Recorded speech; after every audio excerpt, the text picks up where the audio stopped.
Alasan untuk segala sesuatu.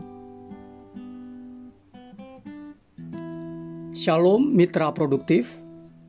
Masih bersama dengan saya, Pastor Tommy Ringo, di Tahta Daud Channel dan Podcast Produktif dalam program 50 episode kehidupan yang dikendalikan oleh tujuan yang alkitabiah. Untuk apa kita ada di dunia ini? Episode ke-7. Sebelum kita belajar bersama dan memulai perjalanan rohani yang mengasyikkan ini, mari kita memperkatakan dan merenungkan firman Allah yang tertulis dalam surat Roma 11 ayat 36 yang berkata, sebab segala sesuatu adalah dari Dia, dan oleh Dia, dan kepada Dia. Bagi Dialah kemuliaan sampai selama-lamanya. Juga dalam kitab Amsal 16 ayat 4 yang berkata, Tuhan membuat segala sesuatu untuk tujuannya masing-masing. Dari ayat tersebut, mitra produktif, kita diingatkan bahwa segala sesuatu adalah untuk Allah. Tujuan utama Allah menciptakan langit dan bumi beserta segala isinya, termaksud manusia, adalah untuk menunjukkan kemuliaannya. Segala sesuatu Allah ciptakan untuk kemuliaannya. Apa itu kemuliaan Allah?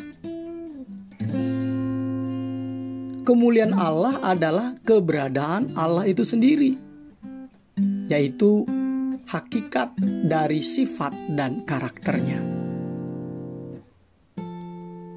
Dan di manakah kemuliaan Allah itu? Lihat saja di sekitar Anda. Semuanya yang diciptakan Allah mencerminkan kemuliaannya dengan cara tertentu. Mulai dari kehidupan mikroskopis yang paling kecil dan yang tak dapat dilihat oleh mata telanjang, sampai kepada gugusan sistem tata surya yang begitu luas dan kompleks. Kitab Mazmur 19 ayat 2 berkata, langit menceritakan kemuliaan Allah, dan cakrawala memberitakan pekerjaan tangannya. Sepanjang sejarah, Allah telah menyatakan kemuliaannya kepada manusia dalam berbagai latar belakang. Pertama, Allah menyatakan dirinya di Taman Eden. Kemudian kepada Nabi Musa, lalu di kemah suci, lalu di bait suci, lalu melalui Yesus, dan sekarang melalui gereja. Semuanya tertulis di dalam Alkitab. Untuk Kejadian 3 ayat 8, Keluaran 33 ayat 18 sampai 23, Keluaran 40 ayat 33 sampai 38, 1 Raja-Raja 8 ayat 10 sampai 11, Yohanes 1 ayat 14, dan Efesus 2 ayat 21 sampai 22. Dalam dunia ini, Alkitab menggambarkan kemuliaan Allah seperti api yang menghanguskan, awan, gemuruh, asap, dan cahaya terang. Itu tertulis di Keluaran 24 ayat 17, Keluaran 40 ayat 34, Yesaya 6 ayat 3-4, dan Lukas 2 ayat 9. Sedangkan di sorga, Allah menggambarkan kemuliaan Allah satu-satunya terang yang diperlukan.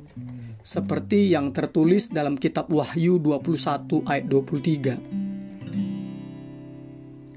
Dan kota itu tidak memerlukan matahari dan bulan untuk menyinarinya, sebab kemuliaan Allah meneranginya dan anak domba itu adalah lampunya. Dan hebatnya, kemuliaan Allah, sekali lagi maaf, kemuliaan Allah yang termulia itu terlihat di dalam diri Yesus Kristus. Kok bisa? Ya, sebab ia adalah terang dunia. Injil Yohanes 9 ayat 5 berkata, "Selama aku di dalam dunia, akulah terang dunia." Haleluya. Karena Yesus, kita tidak lagi buta tentang seperti apa Allah itu. Alkitab berkata, Ia adalah cahaya kemuliaan Allah. Itu Ibrani 1 ayat 3, 2 Korintus 4 ayat 6. Kita bersyukur Allah menjelma menjadi manusia dalam rupa Yesus, supaya kita bisa sepenuhnya dapat memahami kemuliaan Allah. Alkitab berkata dalam Injil Yohanes 1 ayat 14, Firman itu telah menjadi manusia dan diam di antara kita. Dan kita telah melihat kemuliaannya, yaitu kemuliaan yang diberikan kepadanya sebagai anak tunggal Bapa, penuh kasih karunia dan kebenaran. Perlu kita ketahui bahwa kemuliaan Allah yang melekat kepadanya tidak dapat kita tambahkan. Sama seperti kita tidak menambahkan apapun agar matahari bersinar lebih terang.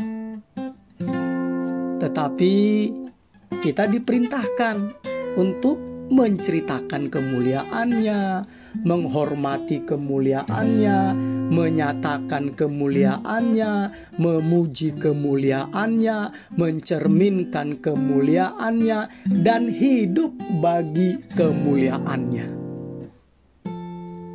Semuanya itu tertulis dalam 1 Tawarikh 16 ayat 24, Mazmur 29 ayat 1, Mazmur 66 ayat 2, Mazmur 96 ayat 7, 2 Korintus 3 ayat 18.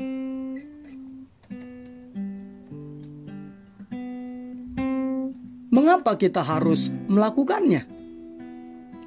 Alasannya adalah karena Allah layak menerimanya.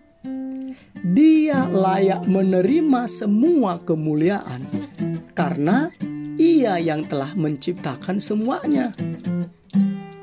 Alkitab berkata dalam kitab Wahyu 4 ayat 11, Ya Tuhan dan Allah kami, Engkau layak menerima puji-pujian dan hormat dan kuasa, sebab Engkau telah menciptakan segala sesuatu. Dan oleh karena kehendak-Mu, semuanya itu ada dan diciptakan. Mitra produktif, di seluruh alam semesta dan di segala ciptaannya,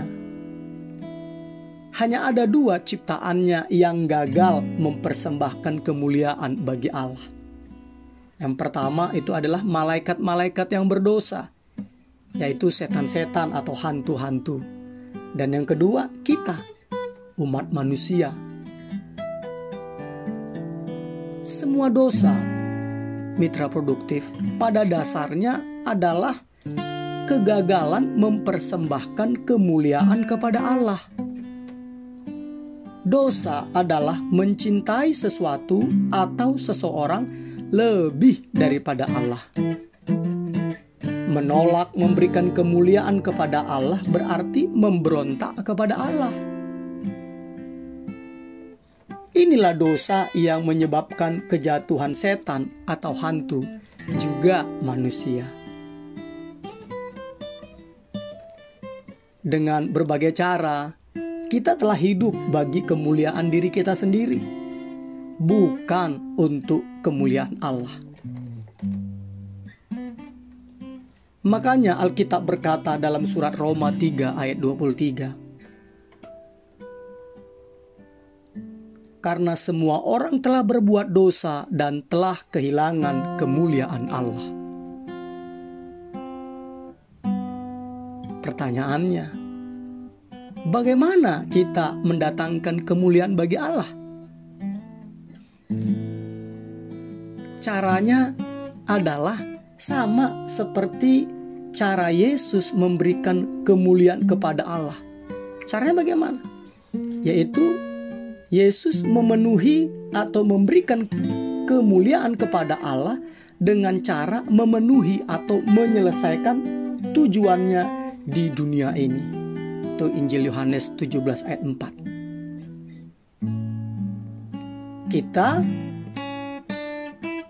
Kita juga dapat mendatangkan kemuliaan bagi Allah dengan cara yang sama, yaitu apa?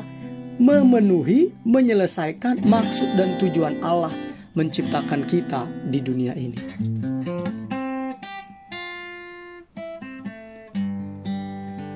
Ada banyak cara untuk mendatangkan kemuliaan bagi Allah. Tetapi cara tersebut bisa kita ringkas dalam 5 tujuan Allah bagi kehidupan Anda. Kita akan menggunakan semua sisa periode ini, yakni 50 episode kehidupan yang dikendalikan oleh tujuan yang alkitabiah, untuk melihat kelima tujuan tersebut secara terperinci. Inilah garis besarnya. Pertama, kita mendatangkan kemuliaan bagi Allah dengan cara menyembahnya.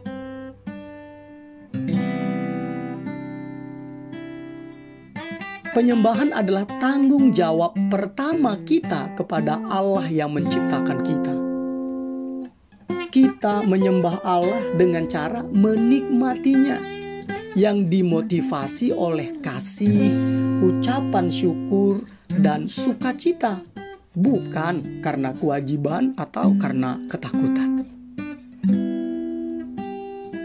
Penyembahan jauh lebih dari sekedar memuji, bernyanyi, dan berdoa kepada Allah. Penyembahan adalah gaya hidup yang menikmati Allah, mengasihinya, dan memberikan diri kita untuk dipakai bagi tujuan-tujuan Allah. Ketika Anda menggunakan kehidupan Anda bagi kemuliaan Allah, maka itu menjadi suatu penyembahan Anda kepada Allah. Alkitab terjemahan New Living Translation dalam Roma 6 ayat 13b berkata, gunakanlah seluruh anggota tubuhmu sebagai alat untuk melakukan kebenaran bagi kemuliaan Allah. Kedua, tujuan kedua, kita mendatangkan kemuliaan Allah dengan cara mengasihi orang-orang percaya lainnya. Ketika Anda dilahirkan kembali, Anda menjadi bagian dari keluarga Allah dan menjadi pengikut Yesus Kristus. Bukan sekedar percaya, tetapi juga termasuk menjadi anggota keluarga Allah dan belajar mengasihi sesama anggota keluarga Allah. Karena apa? Karena Allah telah mengasihi Anda bahkan ketika Anda masih berdosa. Roma 5 ayat 8. Makanya Anda diperintahkan untuk menerima satu akan yang lain, sama seperti Kristus juga telah menerima Anda. Supaya apa? Supaya Allah dipermuliakan. Roma 15 ayat 7. Saling mengasihi adalah tanda, bukti bahwa kita adalah murid Yesus Kristus. Makanya Alkitab dalam Injil Yohanes 13 ayat 34 sampai 35 berkata, Aku memberikan perintah baru kepada kamu, yaitu supaya kamu saling mengasihi. Sama seperti aku telah mengasihi kamu, demikian pula kamu harus saling mengasihi. Dengan demikian, semua orang akan tahu bahwa kamu adalah murid-muridku, yaitu jikalau kamu saling mengasihi. Tujuan ketiga, kita mendatangkan kemuliaan bagi Allah dengan cara menjadi seperti Kristus.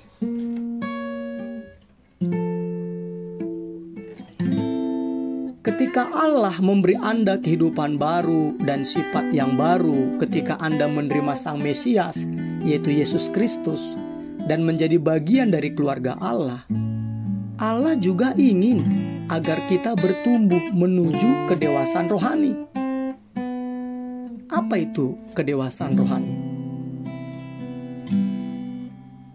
Kedewasaan rohani adalah menjadi serupa dengan Kristus Sang Mesias dengan cara kita berpikir, merasa, dan bertindak.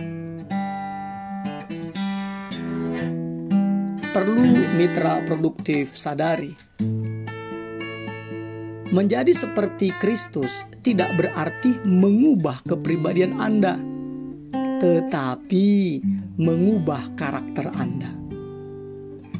Dan semakin karakter Anda berkembang menjadi serupa dengan Sang Mesias, maka semakin besar juga Anda dapat mendatangkan kemuliaan bagi Allah. Alkitab terjemahan New Living Translation dalam surat Filipi 1 ayat 11 berkata, kiranya kamu senantiasa penuh dengan buah keselamatanmu, yakni hal-hal baik yang dihasilkan dalam hidupmu oleh Yesus Kristus. Karena ini akan mendatangkan banyak kemuliaan dan pujian bagi Allah.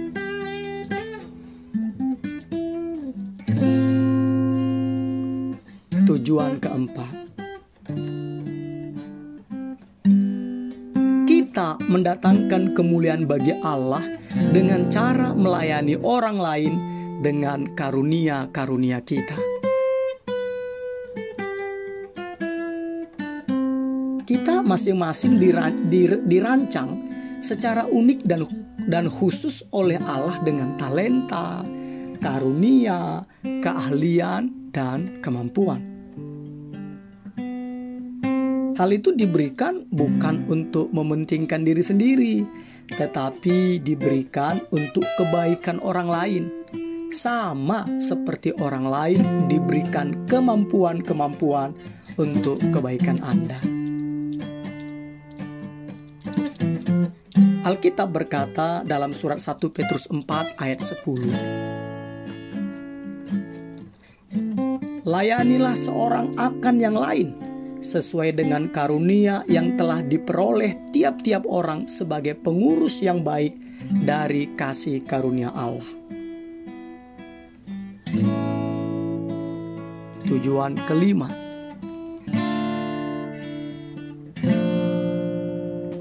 kita mendatangkan kemuliaan bagi Allah dengan cara memberitahukan kepada orang lain tentang Dia. Kita mendatangkan kemuliaan bagi Allah dengan cara memberitahukan kepada orang lain tentang Dia. Allah tidak mau kasih dan tujuannya dirahasiakan. Begitu kita mengenal kebenaran, Allah ingin agar kita membagikannya kepada orang lain. Itu adalah hak istimewa yang luar biasa, yakni membawa orang lain kepada Yesus. Seperti Christian Prince saat ini. Adalah hak istimewa yang luar biasa ketika kita dapat membawa orang lain kepada Yesus, membantu mereka menemukan tujuan mereka, dan mempersiapkan mereka untuk menghadapi kehidupan kekal mereka. itu tertulis di 2 Korintus 4 ayat 15 dan Injil Lukas 15 ayat 10. Pertanyaan berikutnya, untuk apakah hidup Anda? Untuk apakah hidup Anda? Untuk menjalani sisa hidup Anda bagi kemuliaan Allah, Anda perlu mengubah prioritas-prioritas Anda, jadwal Anda, hubungan-hubungan Anda, dan hal-hal lainnya. Ini berarti memilih jalan yang sukar, bukan jalan yang mudah. Nah, Yesus mengalaminya. Itu di Injil Yohanes 12 ayat 27-28. Kita juga mengalaminya. Anda juga mengalaminya. Pertanyaannya, apakah Anda akan hidup demi sasaran, kenyamanan, dan kesenangan Anda sendiri? Atau Anda akan menjalani sisa kehidupan Anda untuk kemuliaan Allah? Jika Anda melakukannya untuk kemuliaan Allah, maka Anda mendapatkan upah, mendapatkan pahala di sorga. Seperti Alkitab katakan dalam Injil Yohanes 12 ayat 25. Barang siapa mencintai nyawanya, ia akan kehilangan nyawanya. Tetapi barang siapa tidak mencintai nyawanya di dunia ini, ia akan memeliharanya untuk hidup yang kekal.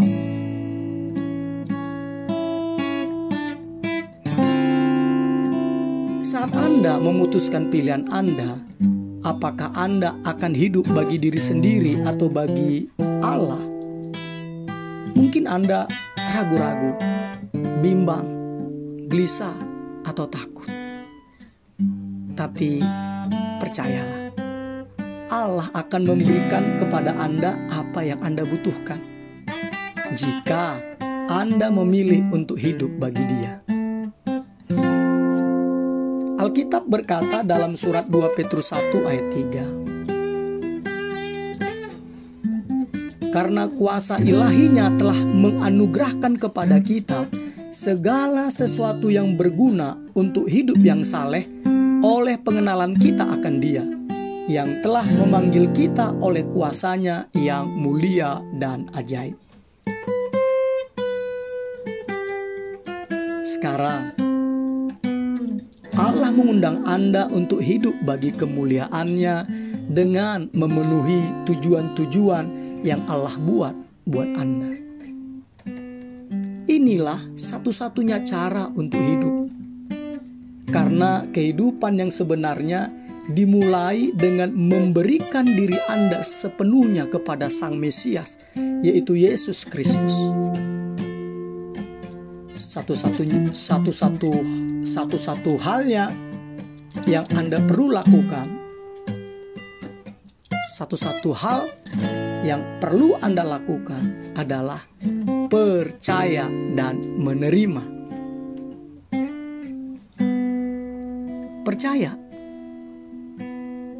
Percaya bahwa Allah mengasihi Anda dan Ia menciptakan Anda untuk tujuannya.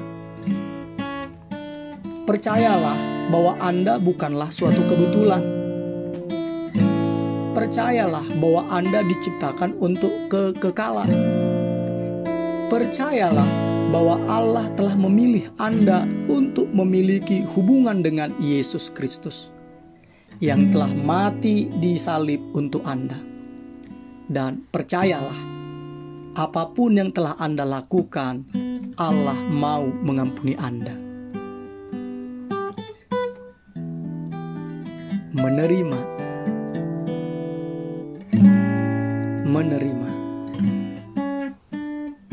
Terimalah Yesus dalam kehidupan Anda sebagai Tuhan dan Juru Selamat Anda. Terimalah pengampunannya untuk segala dosa-dosa Anda. Dan terimalah Roh-Nya yang akan memberikan Anda kekuatan atau kuasa untuk memenuhi tujuan kehidupan Anda. Alkitab terjemahan The Message berkata dalam Injil Yohanes 3 ayat 36a, Barang siapa percaya kepada Anak, ia beroleh hidup yang kekal.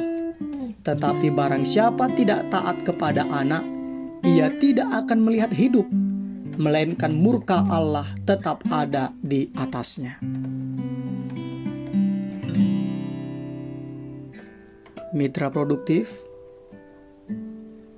dimanapun Anda mendengarkan podcast atau YouTube ini, saya mengajak Anda untuk menundukkan kepala dan berdoa dengan tulus serta dengan lembut berkata, Yesus,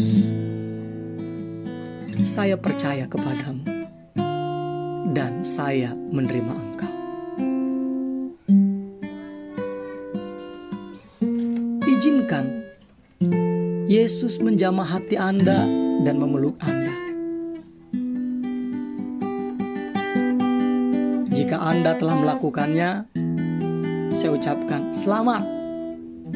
Selamat datang dalam keluarga Allah. Sekarang Anda siap untuk menemukan dan mulai menjalani tujuan Allah untuk kehidupan Anda. Episode ke-7, berpikir dan merenungkan tujuan hidup kita. Nilai-nilai atau prinsip-prinsip yang harus kita pikirkan dan kita renungkan. Apa itu? Yaitu semuanya untuk Allah. Sekali lagi saya katakan, semuanya untuk Allah. Ayat untuk diingat. Sebab segala sesuatu adalah dari Dia dan oleh Dia dan kepada Dia. Bagi Dialah kemuliaan sampai selama-lamanya. Pertanyaan untuk dipikirkan dan didiskusikan. Dalam aktivitas sehari-hari,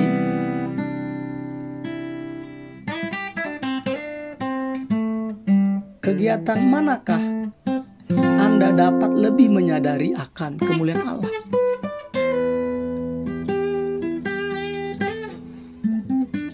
Immanuel, Allah menyertai kita mitra produktif. Amin.